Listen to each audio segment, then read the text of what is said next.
I pulled the wrong one. Ugh.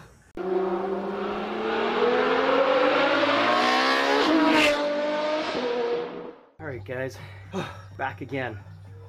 Whew, for those that have never been to Canada, think Canada is nothing but cold weather. I don't know if you see it. No, you can't see it. It's hot out here. I think it's around, what is it, about 37, 38. So that is, well, I'll just put it on the screen here. I'll calculate it later. All right, so I was able to get the tool that I needed to do the rear brakes. Remember I needed that special tool? Well, I'm only gonna be able to do the front brake change. I need a tool. So let's see if I can get you down here. Yeah, this bolt here.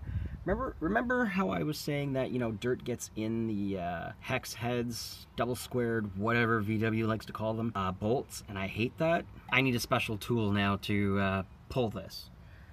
So I was able to get the caliper off, but this bolt I need off so I can remove the carrier, so I can remove the rotor.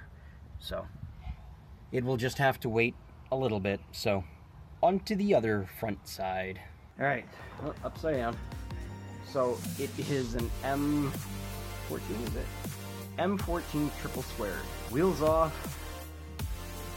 Start the journey all over again.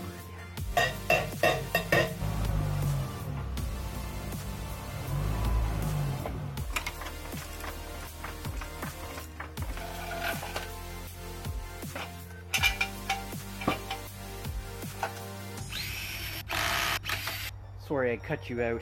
I totally forgot to show you. So the wheel was stuck on the hub, so had to break out the hammer. Let me show you what I did in the event that you run into the same problem. Okay, so the tire was up against here and didn't want to come off, so I had to pull out Old Faithful. And I don't know if you can see the mark there and the mark there.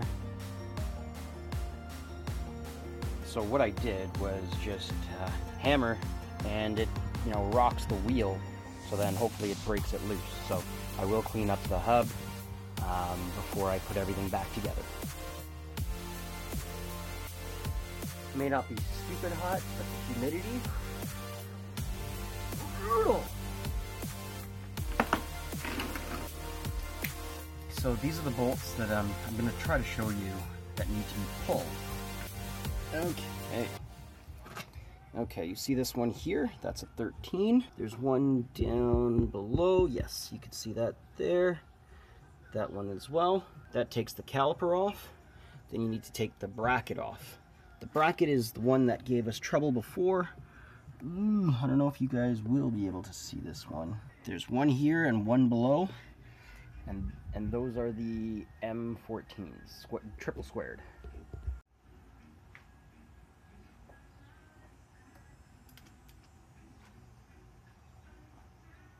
A little bit of leverage.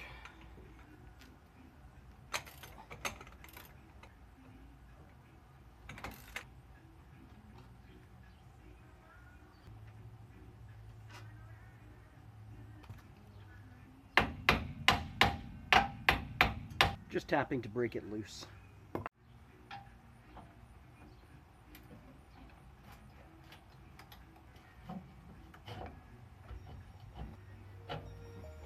Caliper is off. It's a little rusty in here. A little rusty. And the pads stayed on. Ugh, they really don't want to come off.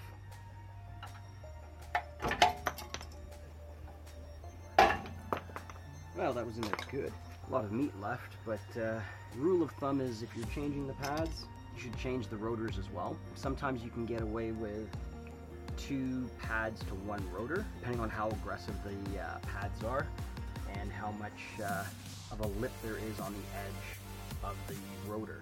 These rotors, like I said earlier, are warped, so out. Everything out, back. New stuff in. So now the carrier has got to come off. We can take the rotor off. Okay, so I've got the M14 triple squared. Okay guys, so the issue is this is too long. You need a shorter shorter one. So what I had to do, let me just show you. So both of the bolts, first of all, this one, oh my goodness, it was put on, whoever put this one on, frig. The one down below is even harder to get to because there's a bolt. See where that hole is? There's a bolt that goes through there. This is it. So it goes through, and then this is in the way. So, yes, I removed it to give me just a little bit more room so I could put that on, so I could use my, well, people call it a Johnson bar. I'm going to call it a Phil bar. My suggestion is if you're going to do this, yeah, it's going to be a pain, but pull the rear wheels off, soak it with WD-40, PB Blaster, whatever your choice is, and then the next day, come back and do it again. Maybe even spray it a couple times. So now those are cracked. Let me get them off so we can get the bracket off so we can get the rotor off. I wonder what the other side's going to be like. So for those of you that don't know what a triple squared looks like, that is what it looks like. I don't know if you can see all the gunk inside.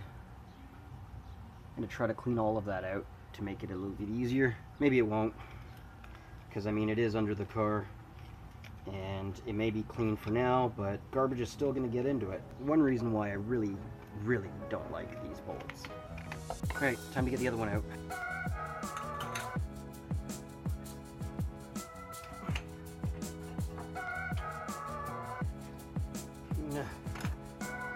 And that's the bracket that we were trying to get out.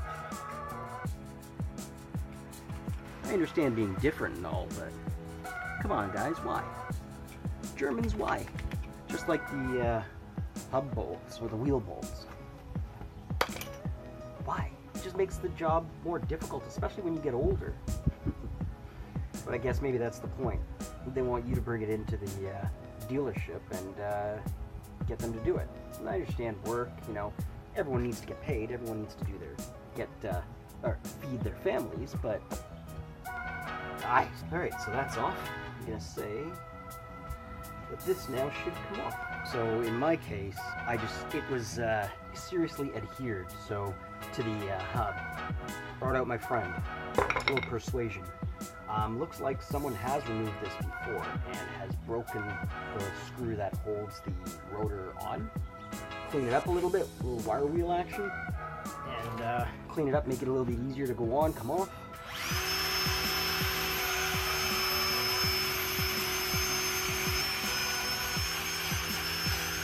Now that's clean, break out the new rotor.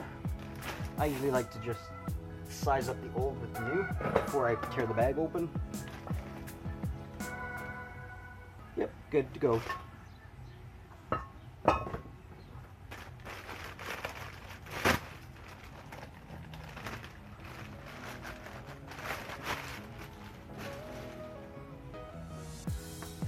Nice looking rotor.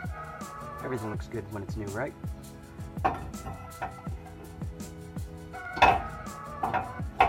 Wheel hanger. And don't forget to clean the rotor with brake cleaner.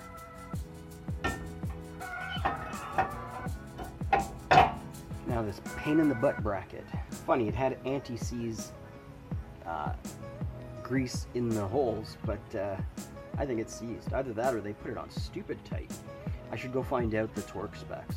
I'm gonna use good and tight. Yes, that is a German phrase. So I put a little bit of grease in. Don't forget, gotta clean the area where the pads sit. Before, after. See how smooth it is? Makes it easier for the pads to slide. So what you did not see is that the pads that I got are the wrong ones.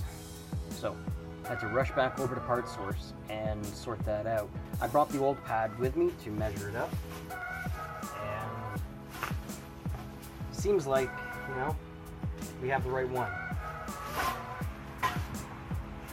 So that's what I got. Sorry, a little peeved. So the piston needs to be retracted, needs to go back into its cubby. So I have a tool, I've got a tool to spin it, because you've got to spin it and put it back in its in the cylinder so you can put everything back together, because don't forget, this keeps coming out with wearing of the pads, right? So eventually it's going to get to a point where obviously it can't, with new pads in here, can't go back onto the bracket. So that's what I'm going to work on next. So you get the right size, so it has two stubby pieces on the sides here that fits into the caliper, or into the piston, sorry. So you find the right size. This one's a 7. You get the tool, and this has two holes, or two stubbies on the outside, on the end as well, would fit into that circular piece that's on the piston, and then you just start winding. There we go. Sorry you can't see a whole lot, guys. Piston is now compressed. So just compress the piston. Now to put the pads in and the caliper back onto the carrier, and then tighten everything up. Don't forget, I removed this piece that was on that beam. Put that back.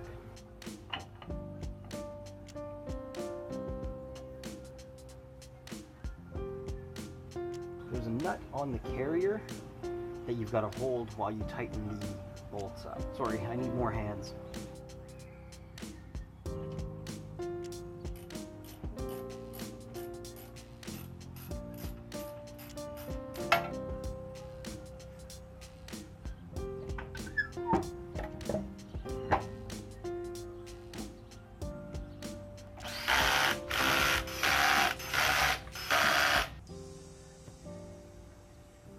And that's it.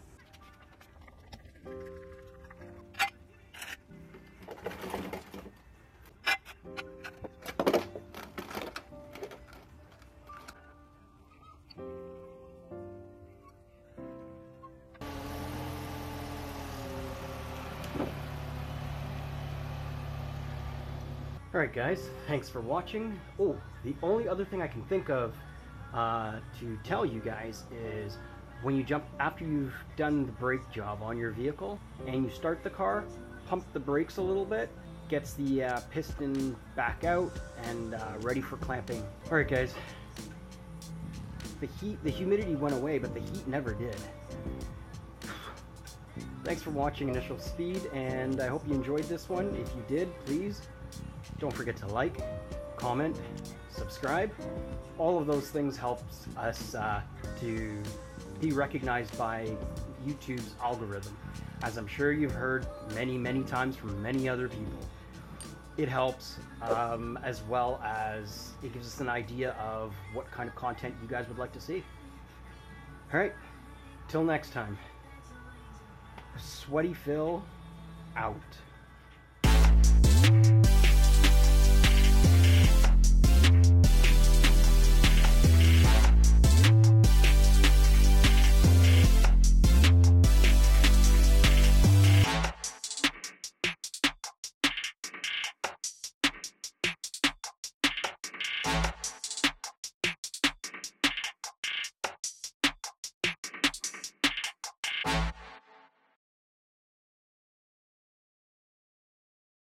Front and back.